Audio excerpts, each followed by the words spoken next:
میں غسل کیا جاتا ہے، کمپلیٹ غسل، اچھی طرح غسل. ثم راح فی الساعۃ الاولی،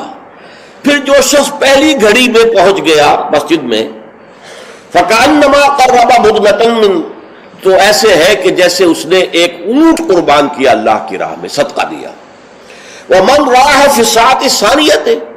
جو دوسرے گھنٹے میں دوسری گھڑی میں گیا، فکأنما قرب بقرۃ، تو ایسے ہے جیسے کہ ایک گائے اس نے اللہ کی راہ میں صدقہ کر دی اور ذبح کر دی، خیرات کر دی. ومن راح فی الساعۃ الثالثۃ، اور جو تیسری گھڑی میں تیسرے گھنٹے میں گیا، فکأنما قرب بشاۃ او قرن، پھر یہ اس کے برابر ہوگا کہ گویا کہ کسی نے ایک بکری اللہ کی راہ میں ذبح کر دی، صدقہ کر دی، یا کوئی میڈھا کر دیا. ومن راح فی الساعۃ السابعۃ، اور جو گیا چوتھے گھنٹے میں چوتھی گھڑی میں، فکأنما قرب دجاجۃ، تو یہ اس کے برابر ہے کہ گویا کہ اس نے ایک مرغی جو ہے اللہ کی راہ میں دے دی، خیرات کر دی. ومن راح فی الساعۃ الخامسۃ، اور جو پانچویں ساعت میں گیا، فکأنما قرب بیضۃ، تو وہ ایسے ہے گویا کہ اس نے ایک انڈا اللہ کی راہ میں خیرات کر دیا. فإذا خرج الامام، تو جب امام نکل آئے،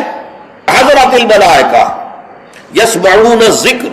تو اب فرشتے، ایک اور روایت میں الفاظ آئے ہیں جو فرشتے بیٹھے ہوتے ہیں حاضری درج کرنے کے لیے، فلاں آ گیا، فلاں آ گیا، یہ چوتھی ساتھ میں آیا، یہ تیسری میں آیا، یہ دوسری میں آیا، یہ پانچویں میں آیا. تو فرشتے اپنے وہ رجسٹر بند کر کے، اور وہ خود الذکر، یعنی وہ جو امام خطبہ دیتا ہے وہ الذکر ہے، اس خطبے کی طرف وہ ہمتن متوجہ ہو جاتے ہیں. چنانچہ ایک تو یہ بات جان لیجئے کہ اس کے بارے میں امام الہند حضرت شاہ ولی اللہ دہلوی رحمۃ اللہ علیہ کی رائے ہے کہ اس سے مراد یہ نہیں ہے کہ فجر کی نماز کے بعد طلوع آفتاب کے بعد پہلا گھنٹہ، پھر اس کے بعد دوسرا، پھر اس کا تیسرا، پھر اس کا چوتھا، پانچواں، بلکہ یہ زوال کے بعد سے خفیف ساعات ہے. یعنی زوال سے وقت شروع ہوا، سورج جو ہے وہ نصف النہار سے ذرا ڈھل کا لدنوک الشمس، تو اس کے ساتھ جمعے کا وقت شروع ہو گیا. تو اس وقت سے پہلی ساعت، دوسری ساعت، گویا کہ یہاں ساعت سے مراد گھنٹہ نہیں ہے بلکہ کوئی اور لطیف قسم کا پیمانہ وقت کا ہے. یہ شاہ ولی اللہ کی رائے ہے جو انہوں نے اپنی مصفہ میں بھی اور مصوہ میں بھی، شاہ ولی اللہ کے نزدیک بڑی اہم کتاب جو ہے حدیث کی وہ موطا ہے، انہوں نے اس کی ایک شرح فارسی میں لکھی ہے اور ایک شرح عربی میں لکھی ہے. تو ان دونوں میں انہوں نے یہ رائے ظاہر کی، لیکن بہت سے علماء کی رائے ہے کہ نہیں،